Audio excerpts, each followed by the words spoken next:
Welcome to this video on Semmune Himmamat, the rituals, prophecies, and spiritual lessons of Holy Monday. We will explore the sacred focus of this day.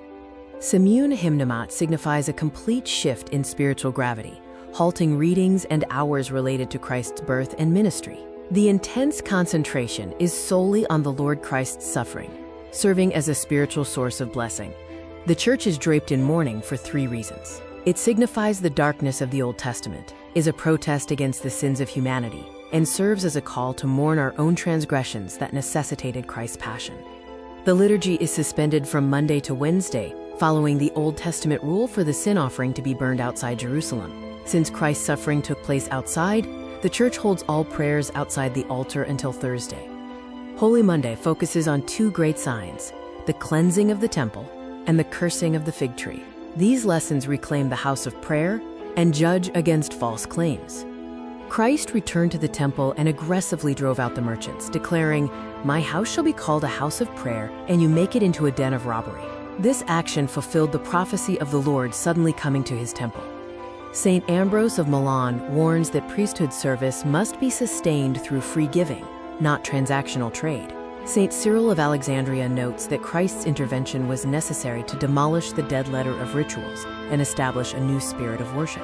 Our bodies and minds are internal temples. We often turn them into noisy dens through thought, deed, and indifference to God's laws. Holy Monday is a call to cleanse our internal temple, asking, "Lord, make a new whip to cleanse my heart in your temple after I made it a noisy den."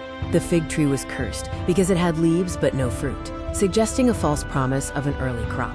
The curse was a deliberate, symbolic judgment against a deceptive appearance that claimed to bear fruit. The fig leaves are linked to the itch of sin. Fig trees contain phycin, an enzyme causing severe irritation. St. Augustine taught that these itchy coverings signify the irritations of lust. Adam and Eve used these exact leaves to hide their nakedness, representing the wide road of hypocrisy. Hypocrisy, represented by the leaves, contrasts with the fruit of reality. The Jewish nation, individuals, and Adam and Eve all showed an outward appearance without the necessary spiritual fruit or true covering. Holy Monday warns against hypocrisy. Both the temple and the fig tree suffered from the same spiritual disease, a beautiful outward appearance masking internal barrenness.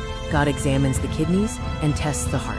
The false cloak of the fig leaf is the attempt to cover sins with outward hypocrisy. The divine provision is the true covering, the work of God's hands. Only the blood of the slain lamb can cover our nakedness.